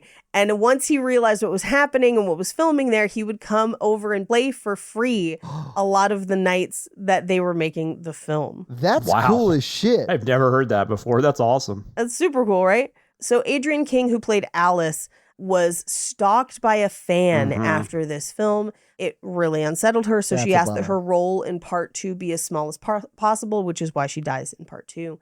She didn't take any other roles or make convention appearances for 20 years after this film's release. Jesus, that's unfortunate, man. Yeah, it's a bummer. Yeah, people are awful. Yeah. Betsy Palmer often tells fans that she has no idea who the character in the hockey mask is because her son, Jason, drowned in 1957. He wouldn't do that. He was a good kid. That way he wouldn't do that. He was a good boy. He just wasn't the strongest swimmer.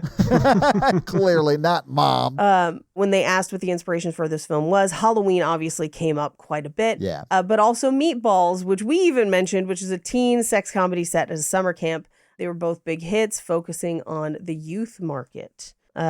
So when they cast this movie, Sean S. Cunningham was quoted as saying that the type of actors that he wanted were, quote, good-looking kids that you might see in a Pepsi commercial. Gross. Pepsi. Ew, I know, right? Yeah. We've talked about the MPAA a lot on this podcast. Again, Yeah, we're very famously positive MPA. We were very big fans of them and everything they've done for the industry. famously anti-MPAA podcast. Exactly. They told the producers of Friday the 13th to scale back on the gore for the sequel since they regretted the amount of gore they let through in part 1, which is why part 2 is much less gory than part 1. No, they had to literally explode a bird because they couldn't show blood on the screen in that movie. That's nightmare, dude. Oh, my bad. That's right. Sorry. There's an unrated cut of Friday the 13th, and there's literally, I think it's like 10 seconds. Yeah. It's not much at all. So they didn't cut. It was just like each kill, they cut a little bit. Right. From what I understand. Yep. And I think the sex scene goes on a little longer, which it was already like 15 minutes. So I don't know how I could go. Yeah. I mean, what is Kevin Bacon? He's a maniac. I mean, he's sizzling. That's what. He's Sting. Exactly. Oh, there you go. Most of the locations that were already there, obviously, because it's a camp, the only thing they had to build was the bathroom set. However, most people didn't realize that only one toilet actually worked. So after a while and routinely... Dibs on the one toilet that works. Dibs. They had to clean out the other toilets because people didn't know and wouldn't admit to it. Oh, my God. And I'll end on this one just because it's real random. Harry Crosby, who played Bill in this movie, is one of Bing Crosby's sons. Yeah. Yeah. I always forget that. And those are your fun facts. There's also tons more. You could find them online. We could be here all day, but those are your fun facts for now. Well, thank you for those fun facts, Paige. Let's talk a little bit about box office. So what do you think the production budget was for Friday the 13th in 1980? You might know. It's kind of famous. It was low, but I'm trying to remember if it was even a million. I don't think it was. I'll give you a hint. It was not $1 million. Yeah, it's not $1 million. Like 800,000 would be my guess. I had this spoiled for me, but the number I saw was just over 500,000. Yeah, 550,000 is what I saw. Yeah. Now, if you adjust that for inflation, that's roughly $2.1 million today. That's still an ultra low budget. Maybe not technically ultra low, but it's very low, right? Right. Now, this movie did premiere the weekend of May 9th, 1980. And from the movies it tracked, and it's not all the movies, it was the top one of the movies it tracked. I'm pretty sure it was number one that weekend. But do you want to guess how much it made in its opening weekend? I have to recuse myself Do you because know? I Okay. had both this and box office spoiled for me. I don't know if I know its opening weekend. I feel like its overall gross was like 30 or 40 million, but I mean at that time, I know it's grossed more since, but I don't know, like 8 million. It's 5.8 million, so you're close. Okay. And also you were a little bit low for the total. Oh, okay. Although domestically total it brought in 39.7 million. That's probably what I'm thinking of. But it also brought another 20-ish million in internationally. So they made a total of almost $60 million at It's crazy. $59.7 million. Yeah. If you adjust that for inflation, that is quite a bit more. It was probably in the theater all summer too. Yeah. I would assume so, yeah, because there weren't tons of movies coming out like there are like now. You know, like we have a pretty steady stream of movies. It wasn't like that in the 80s. They just kept stuff in the theater longer too. I mean, like E.T., I remember was in the theater for like a year. I think it was 18 months. Yeah, something crazy like that. But if you adjust that 59 million for inflation, that's $233.4 million today. Wow. This was a very successful cash grab, guys. Yeah. But that is your box office. So, Paige, you want to hit us with that scary scale? Sure. Our scary scale is the scale of how scary we found the film when we watched it today, with 1 being Ghostbusters and 10 being Texas Chainsaw Massacre. Todd, how scared were you today? It's a 1. It's the second time I've seen it, and it's not that scary to begin with. Yep. Jonathan? Yeah, I think it's more creepy than scary. Like, it definitely gets under your skin a little bit at times, but yeah, no, I mean, at this point, I'd say it's I would give it a 2 at the highest, but I think I kind of lean more 1. Ghostbusters might be scarier than this, to be honest. Yeah. I think Ghostbusters is scarier. I've always said I don't think Ghostbusters is a 1. Yeah, that original library scene is scary. Yeah. Yes. So you're saying Pamela Voorhees is a creep? Yeah, I could see that. We know Steve Christie is. There you go. Yeah. Ned probably is. Speaking as a Ned, he a freak. Paige, what do you give it on the scary scale? This is a 1 for me as well. And that is your scary scale. All right. So this week, Paige, we got to revisit Jonathan and Friday the 13th. Next week, it's whatever one the listener requests, Right. which the vote is going on right now, but that will be revealed on the episode that came out before this. Right. So just like remember that, or check the episode description, or if you haven't listened to that, listen to that episode. It's great. So Jonathan, thank you so much for joining us yet again on our Friday the 13th series where we make our bonus episode your problem. Thank you for having me. And can you tell people where they can find more of the great stuff that you and the other guys at CinemaSins create? So, I mean, obviously the YouTube channel, CinemaSins and TV Sins, Monday through Thursday, there's a video from one of those every week for now. And you can catch me. I'm on Blue Sky, Twitter X, whatever that is. Is it still Sam Loomis 13? Yeah, Sam Loomis 13 and Letterboxd. It's all Sam Loomis 13. So those are the places I usually pop up. It's a shame we didn't have you on as our Halloween correspondent with that, but whatever. That's on us. We'll take that. That's fair feedback. We hear it. It's fine. Honestly, like the overall franchise, I enjoy Friday the 13th more. I just love the original Halloween. So that's just my favorite horror movie of all time. But I was on the Halloween episode long time ago. There you go. Yes, that is true. Back in the day. That was my first episode, I believe. It was. Yeah. Thank you for doing this yet again. Yeah. We'll see you when we do Freddy versus Jason, which I think will be us completing the series with us. Right. Do you remember what your first Friday the 13th was? I think it was 5. I think it might have been 5. Oh, God. We have so many more to do, guys. We could start doing the side quests like Never Hike Alone if you want. The apple cider commercial. I definitely think we need more to do. You're right. But Jonathan, thank you so much for joining us. Yeah. And guys, make sure you check out Jonathan and the amazing stuff that they create over there. It's great. So guys, if you like this show but want to hear Paige and I talk about romantic comedies or just regular romantic movies, check out our other podcast. Some might call it a sister podcast called Romancing the Pod, where we do just that weekly. It's a lot like this show, but for romance and romantic comedies, because Paige doesn't like them. So we make her watch them, just like you guys make me watch horror over here. But if you want to follow me, I am at Todd J. Awesome on all the social media. Paige is at Rampage Wesley on Instagram? Yes, and TikTok. And just Paige Wesley on Twitter, because you got that before some CEO lady and she wanted it, but you wouldn't give it back. And I respect you for that. Refuse. Also, Paige Suck it, other Paige Wesley.